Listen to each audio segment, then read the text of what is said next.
पंचवटी में गोदावरी गंगा के तट पर पधारे। ऋषि जी ने पूजन किया, सौभाग्य सराहा। पूछा महाराज कैसे आना? अरे हम कथा श्रवण करने आए।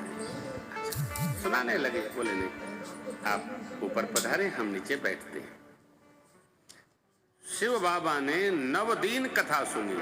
देखिए पंक्ति, कहत सुनत रघुपति गुण कछु दिन कहाँ रहे गिरे। कहत सुनत रघुपति गुण कछु दिन कहाँ रहे गिरे। मुनि सन विदा मांगे त्रिपुरारी, चले मगन संग मुनि सन विदा मांगे त्रिपुरारी, चले मगन संग देहि अवसर भंजन मोहि भारा। हरि रघुवंश लीने अवतार, देहि अवसर भंजन मोहि भारा। हरि रघुवंश लीने अवतार। हृदय विचारत जात हर, केहि विधि दर्शन हो। गुप्त रूप अवतर प्रभु गए जान सदको। आपसे कोई अपना व्यवहार छिपा रहा हो तो उसको छिपाने देना चाहिए, उसको प्रकट नहीं करना चाहिए, क्योंकि छिपा रहा है तभी तक शीलता है, शालीनता है, मर्यादा है। इसलिए प्रभु को समझकर जय सच्चिदानंद जग पावन अस कहि चले वो मनोज। सती अम्बा ने शिव बाबा की गति देखी तो उनको भ्रम हो गया।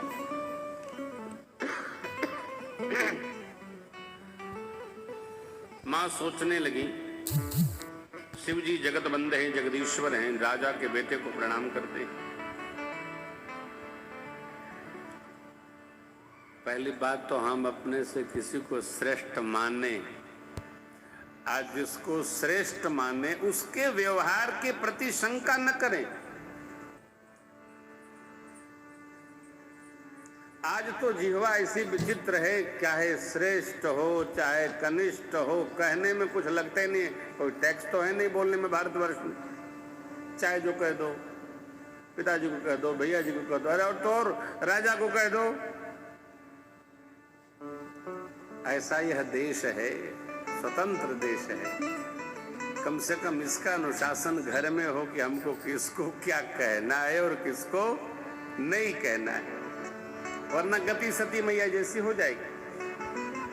सती मां ने अनेक प्रश्न खड़े कर लिए, बाबा ने समझाया। जासु कथा कुंभज ऋषि गाई, भगत जासु मैं मुनि सुनाई। सोई मम इष्ट देव रघुबीरा, सेवत जाहि सदा मुनि। आगे छंद है। माँ को कोई प्रभाव नहीं पड़ा। तब बाबा ने कह दिया, जो तुमरे मन अति संदेह हो, तो तब लगी बैठिया हूँ बट छाही, जब लगी तुम तब लगी बैठिया हूँ बट छाही, जब लगी तुम बड़ा छोटे की परीक्षा करे ये तो समझ में बात आती है, छोटा बड़े की परीक्षा करेगा ये बात समझने से परे। माता जी गई। यद्यपि शिव बाबा ने कहा था कि करेहु विवेक विचारी, जिससे कोई कलेश ना आवे, परंतु पुन पुन हृदय विचार कर धरि सीता कर रूप, आगे होई चली पंथ तेई देही आवत नर। माँ का वेश बना लिया, सावधान।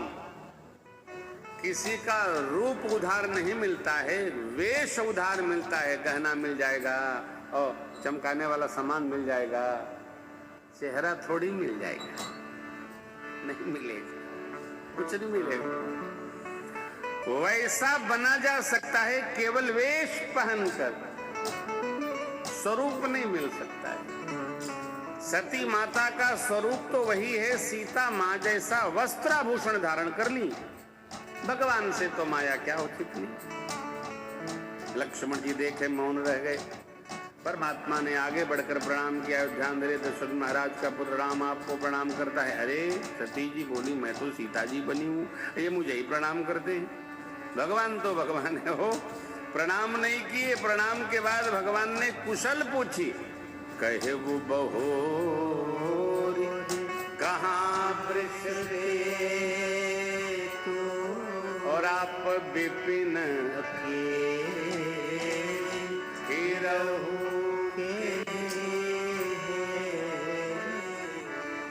सती माँ के पांव तले जमीन खिसक गई। घबरा गई मैया। चलूंगी तो क्या कहूंगी, ये तो मुझे पहचान गए। बुद्धि काम नहीं करेगी। बैठ गई। भगवान ने दर्शन कराया। समेटा माया को। सती माँ उठकर चली। बाबा के पास जैसे मैया पहुंची हैं, बाबा ने कुशल पूछी। सावधान,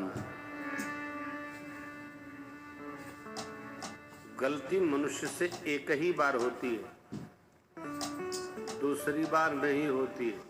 दूसरी बार हो गई तो वो तीसरा होते होते अपराध की श्रेणी में प्रवेश कर जाएगी।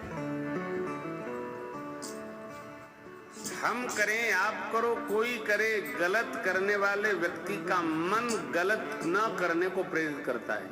परंतु जब गलत जीव करने लगता है तो धीरे धीरे उसको अभ्यास हो जाता है। अरे वो तो बड़की गलती करते हैं, हम तो खाली छोटकी किए हैं। लो, अपना सर्टिफिकेट हम स्वयं बनाने लगते हैं। हाँ, वो इतने दिन छुट्टी जाते, हम तो 2 दिन छुट्टी हुए। लो, बन गया। और हम जब अपने करनी का सर्टिफिकेट स्वयं साइन करने लगते हैं, हस्ताक्षरित करने लगते हैं, तो हमको हमारे बारे में विचार करना चाहिए। बाबा ने माँ से बड़ी अच्छी बात कही। लेनी परीक्षा कवन विधि, कहु सत्य सदैव।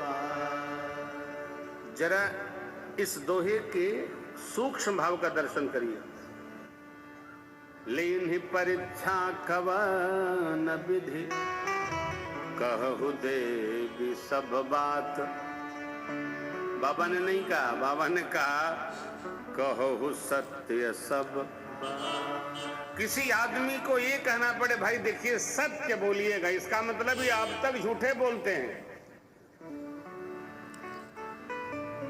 किसी को कहना पड़े कि भाई कम से कम ये बात सत्य बोलिएगा, इसका अर्थ क्या हुआ कि वो बात सत्य नहीं बोले थे। अब देखिए ये सत्य बोलना होगा।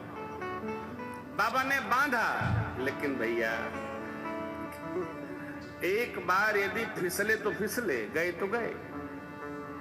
जिस माया का वेश धारण किया मां सती ने सीता मैया का, उस माया ने आसन जमा लिया। प्रेरित करके सती जी से झूठ कहलवा दिया। मैया बोली कछु न परीक्षा लीन गोसाई, बस कीन्ही गला तुम्हारे ही ना। मैंने कुछ परीक्षा लिया नहीं, आपने जैसे प्रणाम किया था मैंने भी प्रणाम कर दिया। बात बैठने वाली नहीं, क्योंकि बाबा ने बहुत समझाया था, अति संदेह हो गया था। तब मेरे बाबा, तब शंकर देखे उधर ध्यान, सती बहुरी राम मायु सिरनावा,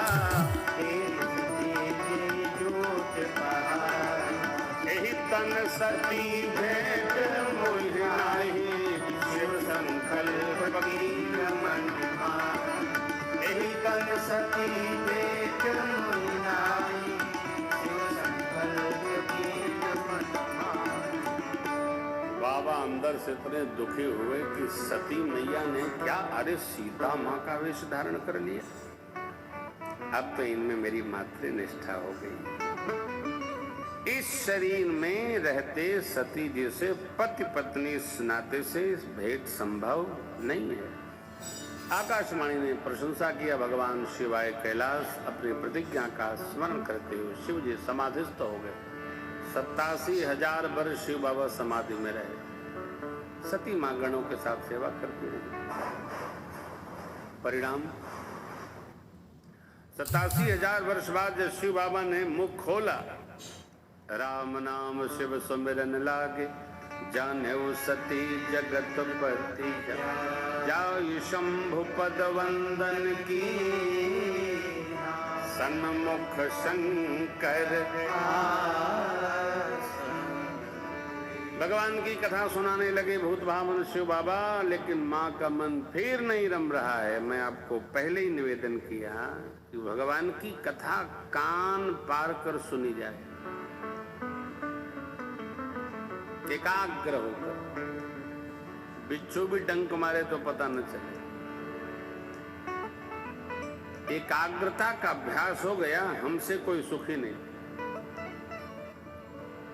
मनुष्य की आज सबसे बड़ी समस्या है कि वो जहां रहता है वहां रहता नहीं, जहां रहता है वहां नहीं रहता, और जहां नहीं जा पाता वहीं कहीं से भी रहता है। ये कठिनाई है जीव की। हमारे एक बड़े अच्छे मित्र थे चित्रकूट में, उनको मैं बार बार कहता था, गुप्ता जी जहां रहिए वहीं रहिए। कहते थे गुरुजी वहीं तो हैं। हमने कहा हमको डर लग रहा है कि आपका एक्सीडेंट हो जाएगा। स्कूटर से जा रहे थे, बाएं हाथ दिए, मुड़ गए दाएं, पीछे वाला जीप मार के चली गई। क्योंकि जाना था दाहिने दिमाग में, तो दाहिने चल रहा था, लेकिन हथवा बाएं का उठ गया। वो जाना गाड़ी वाला की बाएं जाइए, चले गए दाएं, लपेट दिया। हम जहां रहे वहीं रहे हो। सुखी होने का महामंत्र है, इसी कोई फीस नहीं है। घर में रहिए तो घर में रहिए, प्रतिष्ठान में रहिए तो प्रतिष्ठान। घर और प्रतिष्ठान को गबड़ चौथ न करिए। घर घर है, प्रतिष्ठान प्रतिष्ठान है। अरे भाई 10 से 5 6 नहीं 7 मान लीजिए। 7 के बाद तो फ्री होइए। 24 घंटे उसी में सने रहेंगे तो अपना जीवन कब जिया जाएगा? अपने जीवन को भी समय चाहिए ना। ये बाबा की कथा है, दर्शन करेंगे आप। बाबा अपनी दुनिया में रहते हैं तो एकदम आनंद में रहते हैं। हम अभ्यास करें। 24 घंटा हम यदि कोल्हू के बैल की तरह एक ही यात्रा करते रहेंगे तो इस मानव जीवन का कोई अर्थ होगा ही नहीं, समाप्त हो जाएगा।